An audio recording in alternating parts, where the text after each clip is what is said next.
right, what is going on, guys? Appreciate you guys. You guys indulged my Iowa Penn State recap from the Embassy Suite. So now, first time ever from the Austin Bergstrom International Airport. I'm headed to Iowa. You may say a day late. I think right on time. Headed to Iowa City, FloWrestling Night in America, Lee versus Ono. But that's not the topic of this video. The topic of this video, Iowa versus Oklahoma State. What an incredible dual meet. Maybe one of the top duels. Certainly one of the most anticipated dual meets of the year. And I'm going to do a full dual recap, but I have to start. Normally I go in weight class order, but on this occasion, I have to begin at 184 pounds where Angelo Ferrari takes out Dustin Plott. And it was an incredible moment, and it was the moment that had to happen for Iowa to win that dual meet. They needed to use Angelo. He's the only guy there that can beat Dustin Plott, in my opinion. And he comes out, he does the job. And so now that starts a lot of conversation. We can get into the match in a little bit, but the stuff outside the match is actually just as interesting to me, because the conversation, the second his hand was raised, was, now you have to use Angelo, right? I couldn't disagree more. I think it's now more clear than ever. You are in a unique circumstance if you're Coach Brands, but you're in a good circumstance, and you have great options here that you can wrestle Gabe Arnold this year at the Big Tens and the NCAA tournament and feel good about it. But there's rare occasions, there's certain times where patience really pays off, and I advocate for not wrestling your best lineup, and this is a clear one. And there's not many instances where you can say this guy could actually be a four-time national champion, and those circumstances don't align often. But you've got one with Angelo. He's truly a special wrestler, and Coach Brands knows that, right? He's aware. Angelo doesn't put you over the top. If Angelo pinned his way to the NCAA title, they're probably not within 30 of Penn State. Iowa is the second or third best team this year, with or without Angelo.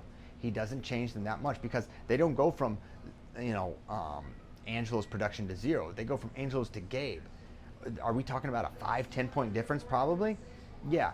Is that the difference between second and third? Maybe, but probably not. I think it probably is not the difference in moving them down or up in weight. So it's a great conundrum for Coach Brands without a bad option. But I think the clear option is to sit Angelo for next year when you graduate Carter Starachi, you graduate Keckheisen, and Plott's out of there, and he can roll for 4 straight years. Not only does it make sense for Angelo, it makes sense for Iowa. You have the opportunity for the next flag carrier for 2 strong years of Angelo Ferrari in your lineup.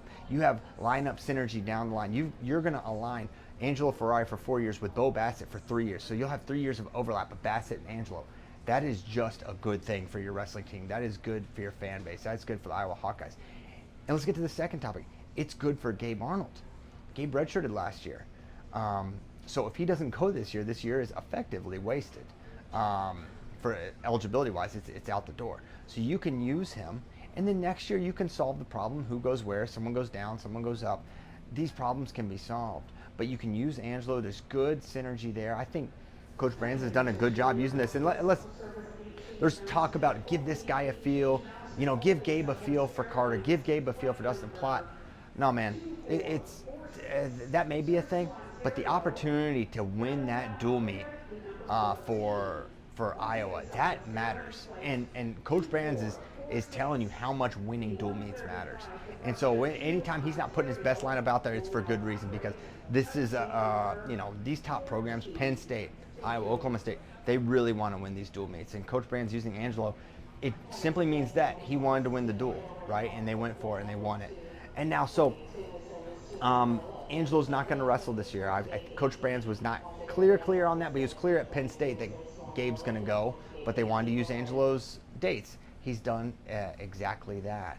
And so he said, we're going to do what makes the most sense, which is almost as that's pretty clear. It's like, what makes the most sense? He's not saying my best lineup, what makes the most sense. And it just makes a lot of sense to wrestle Gabe Arnold. And now to the match really quickly, Angelo Ferrari, there's just an athletic gap there between Angelo and Dustin. And that's why I thought, and in my prediction, I thought Angelo would win the match. And I thought that was apparent in this matchup. And so Angelo gets the takedown in the second, and then crazy third period, very gritty ride by Dustin Plott, and then Angelo gets it done. I thought Angelo was in trouble in that scramble, frankly. I didn't think that was an ideal situation for him to be in, but he got out of it. Great competitor. He's a great competitor. And then he goes Coach Brand's pointing this out. He was single, single, single, switches it up after he almost got counter scored. High crotch, gets the finish and the 3. And Ferrari is, the antics are right down the fairway for me. It's like, yeah, he's still going to be a big personality, but man, that's what the sport needs. The sport needs, it doesn't need any more good wrestlers. We've got a lot of good wrestlers. We need more personalities. We need more stars, and we've got one for sure with Angelo Ferrari, and I'm really looking forward to his next 4 years of competition. And then the rest of the duel really kind of went how we thought. There were no upsets outside of that one.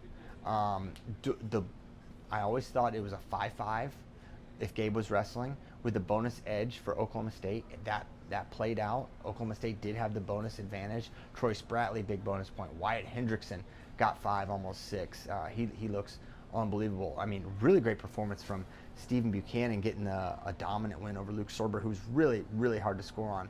Can't say enough good things about how well Stephen Buchanan is wrestling. I thought Troy Spratley, there was a little discussion, hey, how much has Cruz narrowed the gap? Not that much. I mean, it went from a tech to a major, but this was a major that was right there to be a tech. Great win for Spratley. And then the curveball from Coach Taylor throwing out Sakamoto at 133. That guy's the real deal. And if you don't know, he's a legit senior level wrestler. He's been their U20 rep for Japan, and he could be their guy this year for Japan. Now, that was his first folk style match ever. That's got to be one of the craziest circumstances for your first folk style match. That is the craziest. There's nothing that your debut is Carver Hawkeye Arena against an NCAA finalist, and you're the visiting wrestler. It's like, all right, good luck, Brent. And he really wrestled, I thought, pretty well. The story is Drake Ayala was just a dog in that third period and got the takedown for the major decision, a quick response after Spratley's big win. So that was good by Drake Ayala getting it, because Rin was fighting, and he was prepared for that slide by to a point, and then Drake made the adjustments, and that was all she wrote. So good job there. Really impressed with both guys, but Drake really proved his mettle in that one. Tegan rolls, no surprises. Parco wins a pretty boring match. Not a lot of neutral attacks there. He gets it done on the mat. He's really good on top with riding and can turn sometimes. Teamer, man, that doesn't look like a national champion right now. But right now doesn't matter. You don't have to. NCAAs isn't right now. It's in 4 weeks. Can he get in a little bit? Can he get in 5% better shape? Can he get 10% healthier? If he can do those things, he's absolutely right there to win a national title. But time is of the essence. But 4 weeks, a lot can happen. Didn't like the shoulder brace. That's new. Remember, he was not out for a shoulder injury. He was out for a hamstring injury from Pinheiro. So the shoulder brace, that's a different situation there. So hopefully he's healthy. Caliendo, just as steady and consistent as they come for the Hawks, continues to win. I mean, he was dominating Cam. Cam did get hurt early in that match, but it just felt like it was going to go Caliendo's way regardless. 174, what's Iowa doing is what everyone's wondering. Is it going to be Nelson Brands or Patrick Kennedy? I think it is going to be Nelson. I said that I thought it was going to be Nelson for this duel, and it was. And now I kind of believe it's going to be his spot at Big Tens. Nothing confirmed, no inside information. I'm reading tea leaves and making guesses here, so take that for what it's worth. But I think we do see Nelson Brands at 174 at Big Tens. But 2 good options. But Nelson's the guy at the end of the day that's been to the national tournament and came back with hardware. Got 5th place at 174. Patrick Kennedy has not done that. He's not been able to do that yet.